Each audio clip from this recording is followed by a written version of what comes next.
네, 여러분 반갑습니다. 달치쌤이에요. 독서문화 캠프 참여하고 있다고 들었어요. 너무너무 재밌어 보여서 이번 캠프 참가해서 재밌는 시간 많이 가지고 책에 대한 매력을 많이 느껴갔으면 좋겠습니다. 반가워요. 되게 그냥 시키는 것만 열심히 하는, 다른 거 다 귀찮아하는 그런 학생이었어요. 그래서 다행히도 좀 좋은 선생님들을 많이 만나가지고 성격이 계속 바뀌면서 잘할 수 있었던 것 같고, 되게 소극적이었다가 발표도 항상 무서워가지고 누구 앞에서 내 얘기를 하는 게 막 벌벌 떨던 학생이었는데, 나중에 한 고등학교 이때쯤에는 앞에 나가서 막 재밌는 활동도 좀 해보고 싶어가지고 이거저거 해보고 그랬던 것 같아요. 저를 기억하는 친구가 그렇게 많지 않을 것 같아요. 진짜 존재감이 그렇게 센 사람이 아니었던 것 같은 생각이 드는데, 기억하는 친구들은 쟤 왜 공부 잘하지? 이런 생각했을 것 같아요. 학교에서 그렇게 막 열심히 안 하고 늘 귀찮아하고 이렇게 맨날 잠도 많이 잤고, 선생님들께 참 죄송하지만 혼자만의 시간에 그래도 열심히 공부를 하기는 했거든요. 그래서 친구들이 항상 궁금해했어요. 너는 학교에서 이렇게 하는데 왜 공부를 잘해? 이렇게 뭘 하고 놀고 막 에너지가 있는 사람이 아니라 되게 늘어져 있는 그런 캐릭터였고, 뭐 책을 읽거나 막 이런 건실한 음악을 듣거나 이런 건실한 취미가 있었던 게 아니라 그냥 핸드폰 게임 같은 것도 많이 했고, 웹툰에도 좀 많이 빠져 살았던 것 같고, 공부는 혼자 진짜 해야 돼서 억지로 했죠. 일단 저는 아직까지도 동영상을 잘 못 봐요. 글이랑 이미지가 더 편한 사람인데, 일단 웹툰을 정말 많이 봤던 것 같고, 연장선이니까 웹소설 같은 것도 많이 읽었고, 진득하게 앉아서 책을 읽는 거는 조금 힘들어 했던 것 같아요. 그나마 좀 읽을 수 있는 건 정말 집중도가 높은 추리소설, 아니면 해리포터 같은 그런 완전 판타지 요소가 있는 소설들? 초등학교 때 뭐든 다 도망치려고 하는 그런 성격이었던 학생이었을 때, 초등학교 4학년 때 만난 선생님이 학교 생활 자체를 굉장히 즐겁게 만들어주신 분이 계셨어요. 매일매일 학교에 가고 싶고 너무 즐겁고 재밌는 것들을 계속 만들어주셨고, 지금 생각하면 사실 그러기가 쉽지 않았다는 걸 선생님이 되고 나서야 느꼈어요. 저런 어른이 되고 싶다 라는 생각을 하게 해주신 분이 계셨고, 중학교 때 정말 좋은 선생님을 한 분 만났었는데, 되게 소극적인 학생이었는데 이런저런 대회도 참가하고 막 주도적으로 뭔가를 해나가는 경험을 하고 나니까 그 덕분에 제가 많이 바뀌었던 타이밍이었는데, 학창시절에 좋은 선생님들 덕분에 키워온 꿈인 것 같아요. 아이들이 나를 떠올릴 때 이런 분들처럼 남고 싶다, 이런 걸 많이 생각을 했고, 정말 즐거운 교실을 만들어주고 싶었고, 막 엄청 특별한 경험, 막 엄청난 걸 배워가고 이런 것도 물론 좋지만 매일매일 30명이 전부 다 웃고 있었으면 좋겠다라는 생각을 했어요. 쉽지 않더라고요, 그게. 그래서 그거에 조금 초점을 맞추기도 했고, 무섭게 해야겠다, 애들이 무너지지 않았으면 좋겠다. 근데 오히려 그렇게 하는 게 교사는 더 피곤해지는 길이더라고요. 그래서 그 피곤함을 포기하지 않고 아이들이 망가지지 않게 좀 긴장을 계속 해야겠다, 진심으로 애들을 대해야겠다, 이런 것들을 많이 생각했죠. 초등학교 4학년 때였는데 그때 제가 창가의 토토라는 책을 읽었어요. 근데 안 그래도 이 선생님이 저한테 학교라는 그 공간 자체의 의미를 굉장히 변화시켜 주신 분이었는데, 그 창가의 토토라는 책에 나와 있는 학교도 굉장히 의미가 다르잖아요. 정말 학생을 존중하고 정말 나답게 성장할 수 있도록. 어른이 되고 나서 보니까 쉽지 않은 거잖아요. 누군가의 에너지가 정말 쏟아부어져야 학생이 그렇게 잘할 수 있는 건데, 그런 거를 실제로 하고자 이뤄내고자 노력하시는 분들이 계시는구나 하는 생각을 정말 많이 했고, 충격으로 왔던 것 같아요. 그 나이에도 이런 멋있는 어른들이 세상에 있구나, 나도 진짜 멋있는 어른이 돼야지 하는 생각을 했던 것 같아요. 정확하게 막 항상 즐거워 보였던 그 느낌이 기억이 나요. 이 토토가 글을 앞부분에서 느껴지잖아요.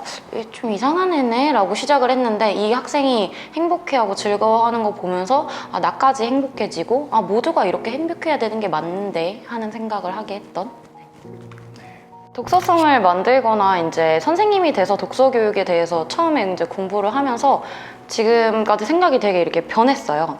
처음에 독서 교육에 대해 공부를 할 때는 독서 교육을 굉장히 잘하시는 선생님께 가서 배우잖아요. 교실에서 이렇게 아이들과 독서 교육을 하면 좋다. 그래서 제가 그걸 듣고 아, 이렇게 하면 되겠다 하고 교실에서 왔는데 안 되는 거예요. 왜냐면 저는 그분만큼 어떤 독서에 대한 능력이 안 되니까 아, 나는 독서 교육을 못하는 건가? 큰일 났다 이랬는데 저만 할 수 있는 독서 교육이 또 있을 거라는 생각이 들더라고요. 음악을 하고 이렇게 하면서 꼭 독서라는 걸 그렇게 무겁게 가져가지 않아도 되는 건데 내가 너무 멋있게 가져가려고 했구나. 나는 그렇게 멋있게 책을 읽는 사람이 아닌데 그러면 내가 할 수 있는 독서 이야기들을 아이들과 좀 공감대를 형성하면서 이야기를 나누면 좋겠다 하는 생각을 했고 독서성을 만들 때도 그래서 내용을 보면은 좀 최대한 그런 거에 많이 맞췄던 것 같아요. 약간 게임하듯이 책을 한 장 한 장 그냥 팔랑팔랑 읽어보자. 아이들이 최대한 독서를 가볍게 느끼고 재미있게 느끼는데 조금 초점을 맞춰주고 싶다라는 생각을 했어요. 일단 박정민 배우님이 쓰신 책이 너무너무 좋았고요. 굉장히 유쾌하게 그러면서도 진짜 이분이 책을 정말 많이 읽으셨구나 하는 그런 게 느껴져서 너무 멋있는 책이었고 박준 시인님 산문집이 되게 좋았어요. 아, 이런 내용으로 나도 가사를 막 써야겠다 생각해서 영감 받아서 막 가사를 쓰기도 하고 어떤 말들은 누군가의 마음에 남아서 그렇게 있는다 이런 말들 그런 글귀가 있었는데 그래서 어떤 말이라는 노래를 만들기도 하고 그냥 그 사람이 소소하게 일기장처럼 써놓은 글들을 읽는 게 더 재밌어요. 누군가의 이렇게 생각을 이렇게 노크하고 열어가지고 이렇게 구경하는 느낌? 근데 진짜 저는 고민을 많이 했어요. 이제 목표가 내가 진짜 그래서 지금 하고 싶은 건 뭐지? 내가 되고 싶은 건 뭐지? 했을 때 아무튼 좋은 선생님이에요. 네, 선생님이 되기 위해서 나한테 필요한 건 뭐지? 라고 생각을 했을 때 아무래도 되게 특색 있는 활동을 할 수 있게 됐고 저만 할 수 있는 영향력을 가지게 됐잖아요. 이걸 가지고 아이들한테 해줄 수 있는 말이 굉장히 많은데 굳이 공무원일 필요가 있나 싶더라고요. 왜냐면 공무원에는 대중 앞에 나서기에는 민원이라는 제도도 있고 가진 게 많으니까 싸워야 할 것들이 많은 자리인 것 같아요. 그래서 그럼 내가 가진 걸 좀 내려놓고 이런 연금 아니면 평생 직장 안정적인 거 이런 거 내려놓고 교사라는 그 업만 가져가자 그런 생각으로 이제 그만뒀죠. 중국의 어떤 선생님이 퇴사하시면서 이렇게 사표에 이제 글을 쓰고 가신 그런 사진을 누군가가 이제 보내주셨는데 보니까 세상이 그렇게 넓다는데 제가 한번 가보겠습니다 이러면서 그 선생님이 그만두셨대요. 근데 저도 딱 그런 마음이었던 것 같아요. 내가 애들한테 어떤 얘기를 해주려면 제가 세상을 알아야 되잖아요. 그냥 가서 많이 부딪혀보고 이런저런 재밌는 즐거운 얘기를 많이 쌓은 다음에 다시 교실로 가서 웃으면서 그 얘기 좀 나누고 싶어요. 저도 아직 잘 모르겠어요. 진짜 제가 원하는 게 뭔지. 그래서 사실 그만둘 때도 당연히 고민을 너무 많이 했고 나중에 후회를 할 수도 있을 것 같기도 하고 지금은 자신만만하게 저는 좋은 선생님이 평생 꿈입니다 하지만 그거보다 더 멋진 꿈을 만날 수도 있다고 생각을 하기 때문에 내가 뭘 좋아하는지 모르겠어 내 꿈이 뭐지? 라고 고민하는 그 순간이 그렇게 고민하는 것 자체가 정답이라고 생각해요. 계속 생각할 거예요. 진짜 50, 60이 돼서도 그걸 끊임없이 생각한다면 그게 제일 멋있는 거고 정답을 찾을 수 없는 게 사실 저는 설레는 포인트라고 생각해요. 저는 아직 제가 아까 프리다이빙을 만난 것처럼 계속 다양한 걸 만날 거고 어떤 거에 빠질지 모른다는 것 자체가 좋거든요. 아직 많이 남았잖아요. 만날 수 있는 게. 기쁜 마음으로 고민을 했으면 좋겠어요. 본인과의 대화를 진짜 많이 해보고 내가 작은 거라도 만들어 놓은 게 있으면 크게 여기고 귀하게 여겨서 난 이런 걸 해냈다. 또 뭘 해낼 수 있을까? 나아가는 힘에 좀 집중을 했으면 좋겠지. 못하는 거에 집중하면 사실 끝도 없거든요. 그러니까 내가 해낸 거에 집중해가면서 또 어떤 걸 해낼 수 있을까 찾아가는 발걸음을 좀 설레게 느꼈으면 좋겠다고 생각해요. 책이랑 근데 아까 제가 표현했던 게 그냥 제가 생각하는 책이랑 가장 가까운 것 같아요.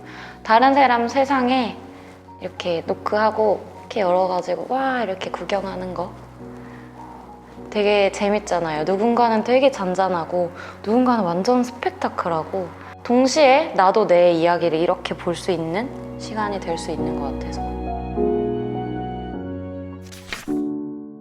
예, 직접 이렇게 만나서 하면 좋을 텐데 어쨌든 이렇게나마 이렇게 만나게 돼서 반갑고요. 예, 이 독서문학 캠프 책 읽는 학생들이잖아요. 예, 대견합니다. 예. 뭐 아주 어렸을 때는 TV도 없었고요. 볼 게 책밖에 없었던 것 같은데 중학교 때는 아버님이 계몽사란 출판사에서 나온 소년 소녀 세계 문학 전집, 그냥 뭐 거창한 내용이 아니었고 동화 같은 내용들이었어요. 50권짜리인데 그걸 사오셨다가 돈이 아깝다 생각이 드셨는지 반품을 하시겠다고 깨끗하게 빨리 읽으라고 해가지고 보름 말미를 주셨던 것 같아요. 그래서 정말 잠 안 자고 읽었던 게 제 독서 시작이었고, 근데 이제 50이 넘어서 나이 50이 넘어서 위암 선고를 받았거든요. 그리고 나서 이제 직장 생활을 정리를 하고 강의하고 책 쓰고 이렇게 살기 시작했는데, 그렇게 살아보니까 독서가 그렇게 재밌어졌어요. 돌이켜보면 예전에 읽기는 읽는 목적이 불분명했던 것 같아요. 읽기가 즐거우려면 읽은 것을 말하고 써야 된다. 그랬을 때 어떤 읽는 목적이 분명해지고 읽는 이유가 생기고 말하고 쓰기 위해서 읽어야 된다. 그러니까 책을 읽고 나면 그 읽은 내용을 저는 말하고 쓰는 게 굉장히 중요하다고 생각을 합니다. 그 당시에 이제 뭐 김대중 노무현 대통령께 글을 써서 드리면, 김대중 대통령은 종이에 출력을 해서 갖다 드리면 그걸 꼼꼼하게 고쳐주셨어요. 단어만 고치면 100점, 문장에 손을 대면 80점, 그 문단이라고 그러죠, 단락. 거기를 이렇게 물결 표시라고 좌우 여백에 다시 쓰시면 60점. 한쪽 가위표로 치시고 뒷장에 다시 쓰시면은 40점. 근데 빵점짜리도 있었어요. 종이를 고친 걸 안 주시고 카세트 테이프에 그걸 전체를 다 녹음을 해서 주시면 그건 빵점이에요. 그리고 그걸 받으면 말씀은 안 하셨지만 엄청나게 혼내신 거죠. 그리고 노무현 대통령 모실 때는 직접 이렇게 만나서 혼내셨어요. 어떤 경우 심한 경우에는 하기 싫은 관투라고. 그분들에게 뭐 꾸지람을 듣고 질책을 받은 시간들이 전부 배우는 시간이었던 것 같아요. 근데 우리 학생들도 그렇게 생각했으면 좋겠어요. 학교 다니고 할 때 선생님들한테 그게 이제 다 배우는 과정이었고 내가 성장하는 시기였다. 제가 모신 이제 김대중 노무현 대통령은 진짜 독서광이었어요. 심지어 김대중 대통령은 이제 감옥 생활을 한 6년 하셨거든요. 6년 동안 책을 엄청 읽으셨어요. 몇천 권을 읽으셨어요. 그게 나중에 이제 책으로도 나왔는데, 나중에 이제 대통령이 돼서 일을 하다가 그런 얘기를 하신 적이 있어요. 책만 생각하면 감옥에 정말 다시 가고 싶다. 노무현 대통령은 독서비서관이 있었어요. 명칭은 리더십 비서관이라고 했지만 그 리더십 비서관의 역할은 하루에 한 권씩 책을 읽고 대통령께 그 책 내용을 한 장으로 이렇게 요약해서 보고하는 거예요. 그 정도로 이렇게 책을 읽고 싶어 하셨어요. 왜 그렇게 책을 읽고 싶으셨을까? 요즘에 이렇게 생각해 보면 아는 체를 하시고 싶으셨던 것 같아요. 뭐 이렇게 자기가 아는 것을 말하는 거를 또 글로 쓰는 거를 즐기셨거든요. 저한테도 노무현 대통령이 자주 물어보셨어요. 자네 이거 아나? 자기가 이런 거 안다고 늘 자주 말씀하셨고, 아 저렇게 아는 체하고 좀 잘난 체를 하면 독서가 재밌어지겠구나. 두 가지 얘기할 수 있겠네요. 하나는 목차 보는 거를 즐겨봐요. 그 목차를 보면 좋은 게, 일단은 전체 책의 내용을 아주 짧은 시간 안에 이렇게 알 수 있는 장점도 있고, 또 목차는 글의 제목들이잖아요. 이 글의 내용이 뭡니다라는 것도 알려주지만 호기심을 유발해서 그 글을 읽게 만드는 효과를 노리고 이렇게 제목을 달아놨잖아요. 목차의 제목들을 쭉 보면은 궁금해요. 그리고 좀 상상력을 발휘하게 돼요. 책의 내용이 이런 내용일까 하는 거. 또 목차만 보고 어디 가서 잘난 체도 해요. 책을 읽은 것처럼. 목차가 책의 어떤 구성이잖아요.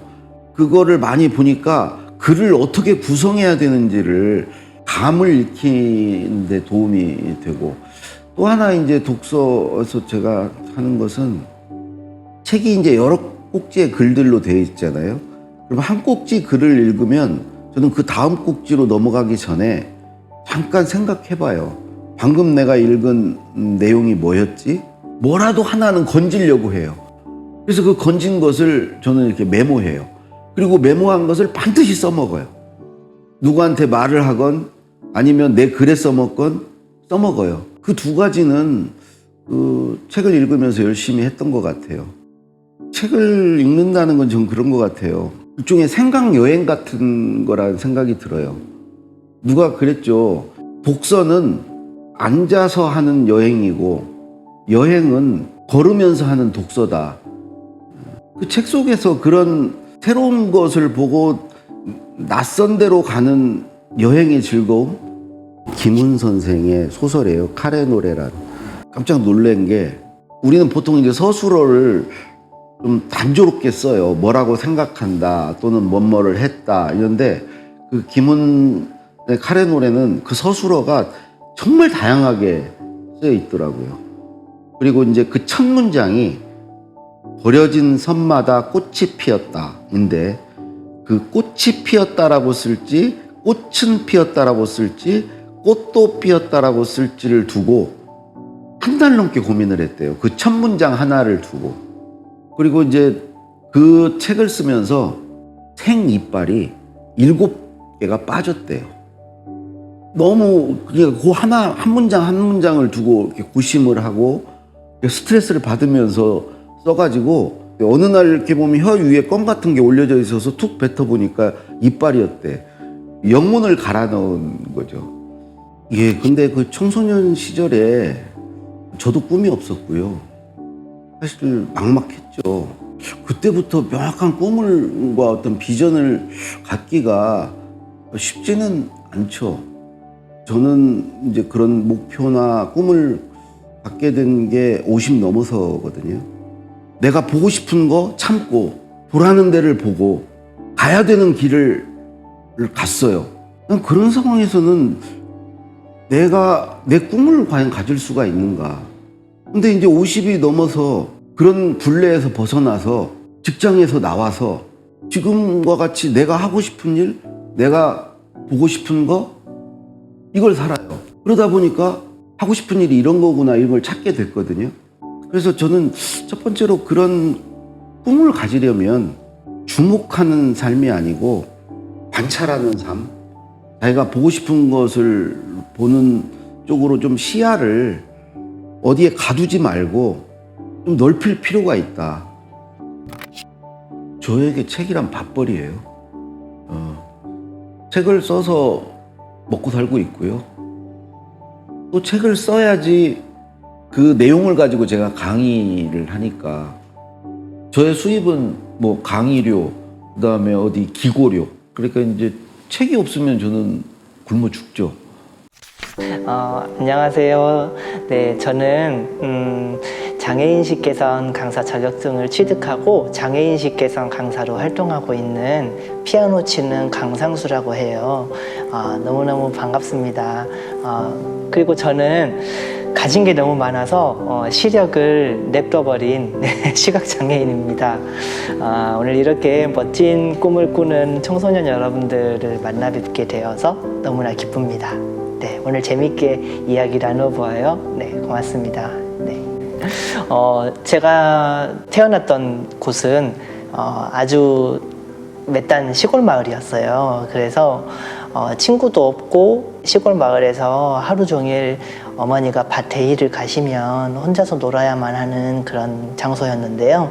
이제 그래서 어머니와 또 저희 이모님들께서 혼자서 놀 수 있도록 여러 가지 동화나 또 음악 테이프 기계에 넣으면 CD처럼 음악이 쫙 흘러나오는 그런 도구인데 그거를 많이 사주셨어요. 그래서 그걸 혼자 들으면서 어린 시절의 지루함을 잊어보려고 노력했던 기억이 있고요. 저희 어머니께서 저에게 들려주셨던 음악은 되게 다양했어요. 뭐 종교 음악부터 시작해서 클래식, 동요 뭐 이런 것들, 그다음에 뭐 모차르트, 바흐, 베토벤, 비발디 이런 클래식 위인들의 그런 명곡들까지 정말 다양하게 그리고 동화들도 많이 들려주시고 전래동화, 창작동화, 또 명작동화 이런 거 많이 찾아서 들을 수 있게 해주셨던 기억이 납니다. 그리고 피아노를 진짜 피아노는 아니지만 작은 건반을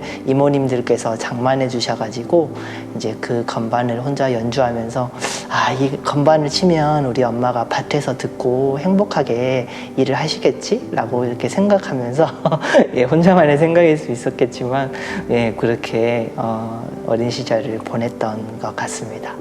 학교에 도서실이라고 있잖아요. 그러면 이제 거기 가가지고 제가 지금도 책 제목이 기억이 나는데 꿀떡해버린 꿀떡이라는 책이 있었어요. 그래서 되게 짤막짤막한 전래동화 이런 게 연재가 되어 있는 책인데 점자는 이렇게 손가락을 보면 검지 손가락의 첫 번째 마디로 이렇게 읽게 되거든요.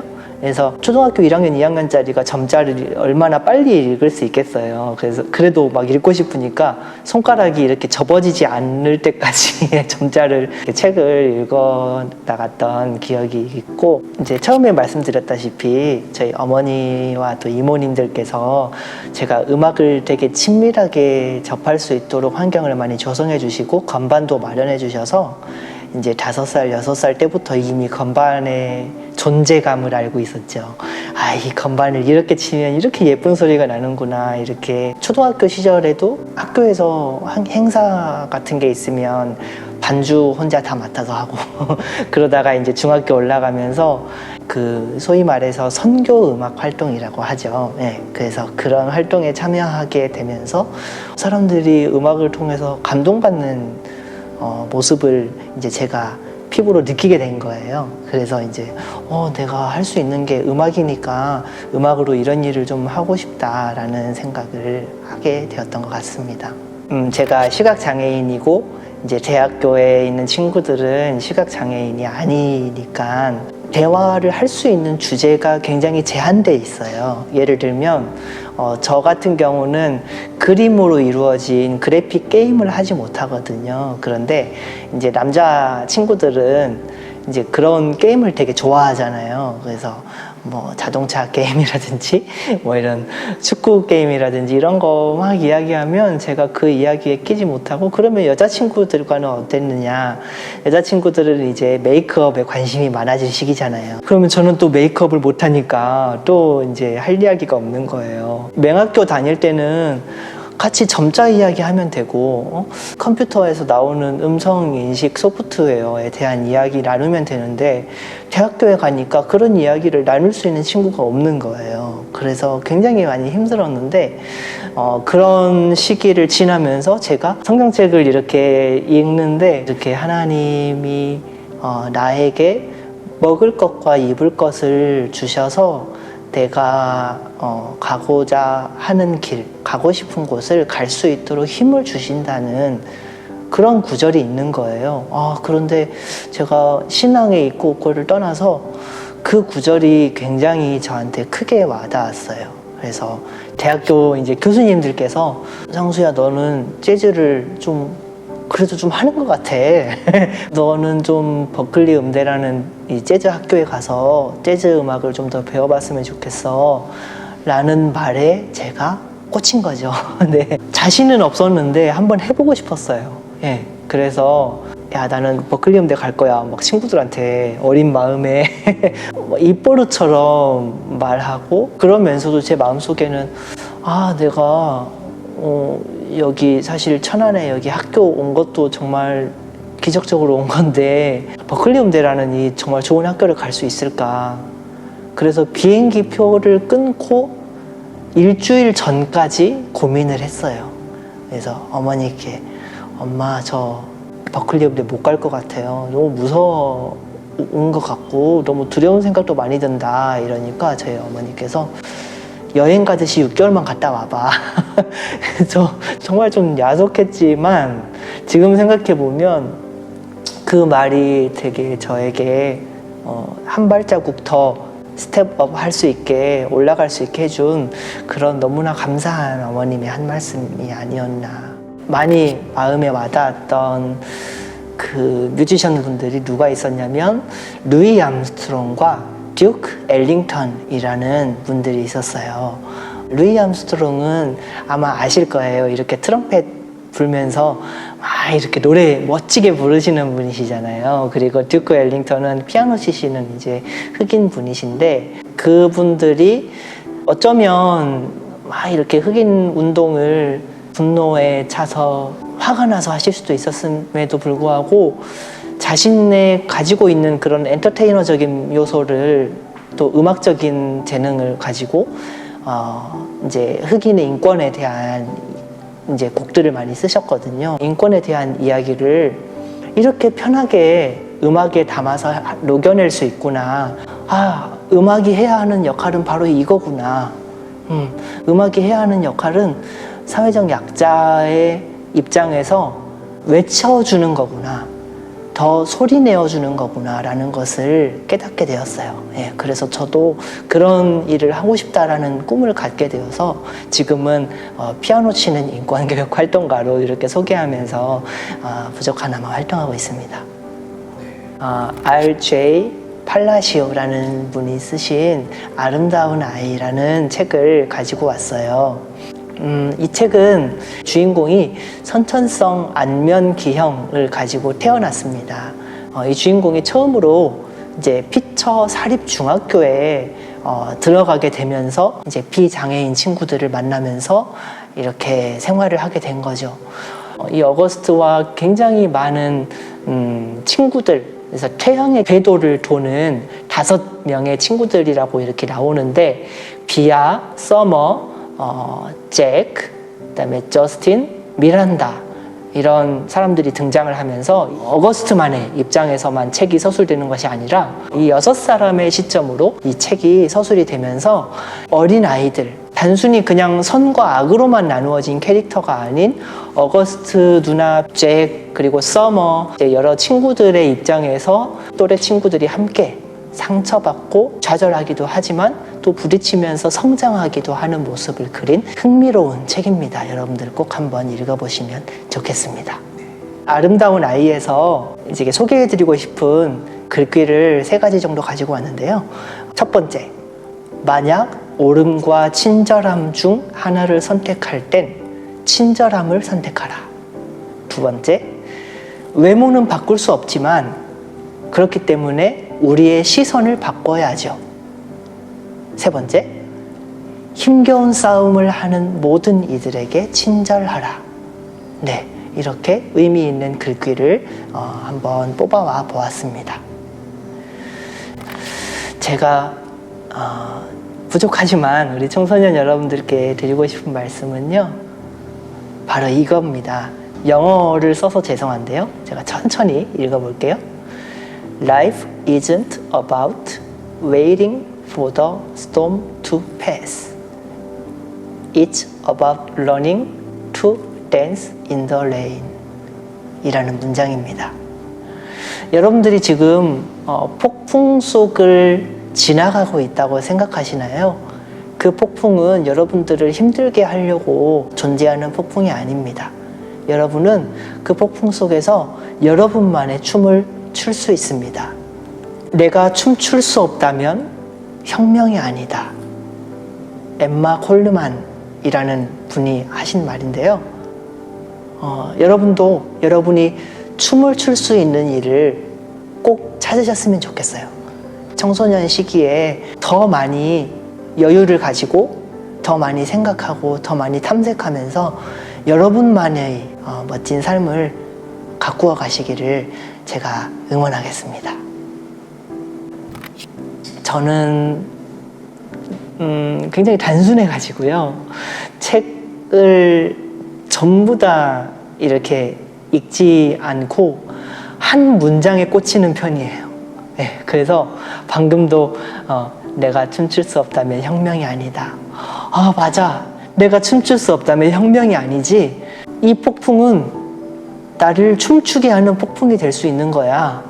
이렇게 저를 한 번 더 각성시켜주는 존재가 아닌가 생각합니다.